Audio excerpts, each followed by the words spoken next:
नबी पाक दा तेन वास्ता तेन मौला अली दा वास्ता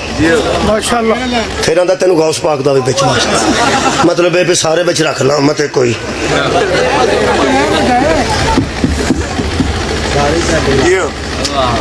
साडे नाल गिलानी सैयद सन गिलानी सन सैयद साडे नाल अंदर सन जेल 22 बंदे सी कैद सन और रात नूं बैठे बजुर्ग सब तो ज्यादा उम्र उन्हां दी वो फिर अद्धी रात ना विरद करते सन तो विरद करके ना अं लम्मे पै जागने पे साढ़े कोल बैठे ने तो अगों पे फरमाते ने या अल्लाह मैं औलादे अली हाँ तो आ सारे जवान ने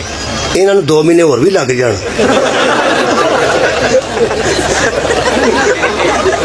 इन्हों रख ला तो मेरी सवेरे आर्डर आउन मेरे सवेरे तेन मौला अली का वास्ता ही मैं औलादे अली असी हसीए भई बजुर्गो साड़ी भी बच्ची दुआ कर छड़ो अल्लाह के कर नहीं लगे हो सानू आखने होर लग जान को 4 महीने जवान वो असी हसीए बड़ा जा थानू तो जेल के बच्चे ना हासा आउंदा नहीं लेकिन यकीन करो साडा हासा किसी की आवाज़ ना निकल जाए बाबे दुआ पे कर दे वो कोई ना अगले पल के कल आर्डर हूँ कल 12-1 बजे तक कख भी ना 3 महीने अंदर रहना सी अगले भड़क ना उन्हें वसीला ही बदलिया फरमाते ने तेन गौस पाक दा वास्ता एक दिन मौला अली था अगले दिन गौस पाक पीर अब्दुल कादिर जिलानी था असी बड़ा चल मेरा हासा निकल गया उठ के बैग मैं क्या बजुर्गो भावें अज टुर जाओ बंदे ना बदलो